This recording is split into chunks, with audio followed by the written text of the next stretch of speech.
마지막 초대될 패널은 마음의 속 토크 콘서트의 주인공이시죠. 경기 북부의 학부모님을 대표해서 나오셨어요. 봉일천 중학교에서 자유학기제를 경험한 자녀를 두고 계신 김지연 어머님입니다. 박수로 환영해 주십시오. 예, 오늘 어떤 얘기 해주실 겁니까? 저는 저희 학교가 자유학기제를 2년 동안 그 시범학교를 하면서 그걸 옆에서 지켜본 학부모이고요. 네. 제가 이 자리에 서는 제 역할은 그냥 제 선생님의 입장과 또 학생의 입장과 부모의 입장이 있잖아요. 근데 부모의 입장에서 겪은 솔직한 얘기를 해드리는 게 제 역할이라고 생각하고 최대한 솔직하게 말씀을 드리도록 노력하겠습니다. 네, 고맙습니다. 자유학기제를 경험한 학생을 자제로 두고 있는 어머니의 솔직한 얘기를 우리가 또 들을 수 있습니다. 자유학기제를 처음 시행한다고 그랬을 때 어떠셨어요? 올해 같은 경우는 전국적으로 시행이 돼서 같은 동등한 입장이긴 하지만 걱정되는 건 제가 접했을 때랑 마찬가지일 거라고 생각해요. 왜냐하면 초등 입학부터 최종 목표는 대입인데 대입을 가는 과정에서 한 학기를 쉬는 거, 그리고 또 가깝게는 고입도 중학교 1, 2, 3학년의 내신이 다 시험이 반영되는 상황에서 한 학기를 쉬는 게 과연 이게 얘들한테는 불이익이 아닌가. 네, 그리고 또 그런 생각도 많이 들었고요. 또 한 학기를 쉬면은 그 쉬는 거의 대부분 6개월 정도인데 학습 습관을 학교에서 나와버리면 부모님들이 잡아줘야 되는, 일단 시험이 없으면 애들은 공부를 안 한다고 생각을 하거든요. 그걸 부모님들이 잡아줘야 되는데 그게 과연 쉬울까. 그리고 평가가 없으면 학부모님도 아이도 그렇지만 선생님들도 좀 해이해지시지 않을까. 네. 평가가 없으니까. 네. 그런 걱정들, 현실적인 걱정들을 되게 많이 했었습니다. 자유학기제가 애들 놀리는 거 아닌가. 아이들 학업 성취도 떨어지면 어떠나. 뭐 다른 학교들은 지금 올해는 일률적으로 다 하지만 그 경험하셨을 땐 다른 학교는 또 안 하는 학교도 있었으니까 우리 애들만 떨어지는 거 아닌가, 이런 걱정을 하신 거예요. 근데 자유학기제의 이제 근본 취지가 우리 아이들이 꿈과 끼를 발견해낼 수 있을까, 이 시간을 통해서 이건데, 자유학기제 시행하고 나서 어떤 변화가 있었습니까, 아이가? 저는 변화를 좀 많이 느끼는 학부모 중에 한 명인데요. 네. 일단 선생님 말씀에 정말 동감을 하는 게 아이의 표정이 정말 달라지더라고요. 네. 그 학교에서 수업이 어땠니라고 물어봤을 때 그전에는 그냥 뭐 재미없어, 선생님이 재워, 뭐 그런 얘기만 했었는데 이제 그 이후에는 어떤 활동을 했든지 구체적인 얘기를 해주니까 네. 계속 대화가 이루어지게 되더라고요. 그래서 그 부분이 정말 교과 수업이 바뀌었구나를 아이를 통해서 알게 됐었고요. 네.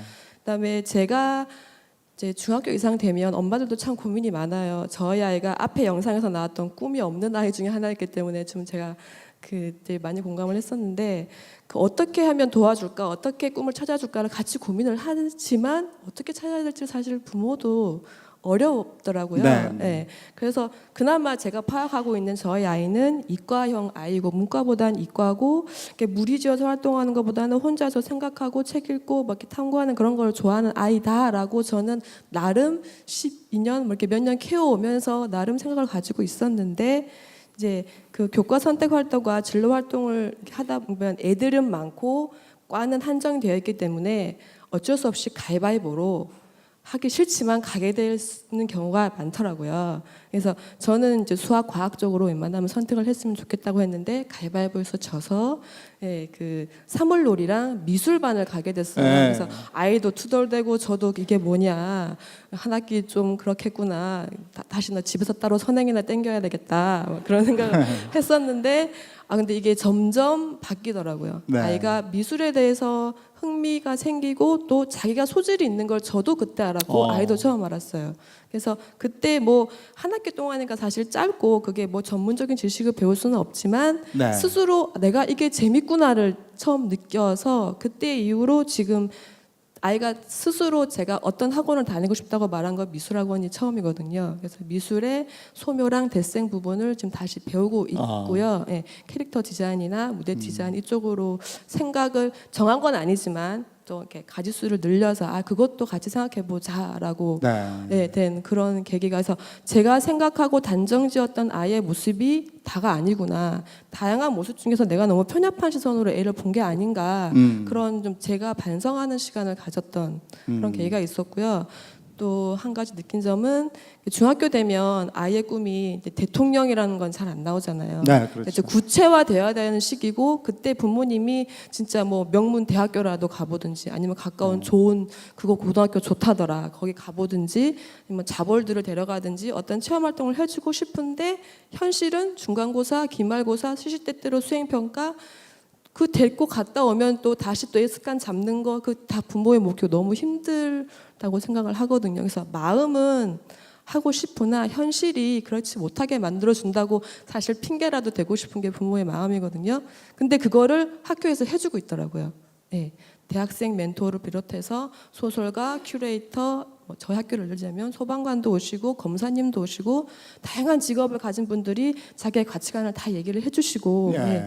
그런 걸 부모가 다 찾아가려고 하면 사실 힘들잖아요. 근데 그걸 다 학교에서 해주시고 계시고 여러 가지를 체험하게 해주시고 계시니까 그걸 보니까 좀 되게 고마웠어요. 스스로 아이가 나의 미래에 대한 설계를 할 수 있게 도와줬다 이런 말씀이신데 어머니도 이 자유학기제 시작하면서 우려도 있으셨잖아요. 근데 지금은 어떤지 얘기도 듣고 싶네요.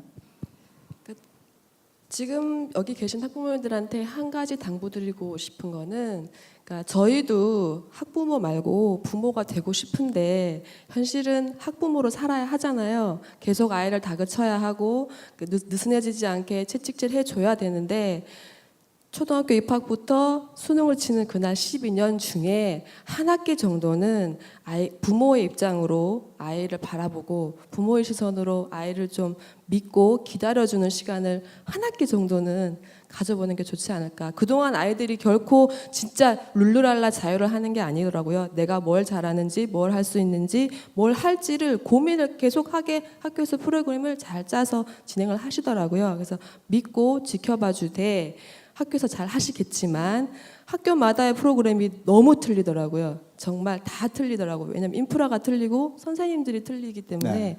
근데 우리 학교에서 어떤 프로그램을 어떻게 하는지는 꼭 지켜봐 주셨으면 좋겠어요. 네. 네.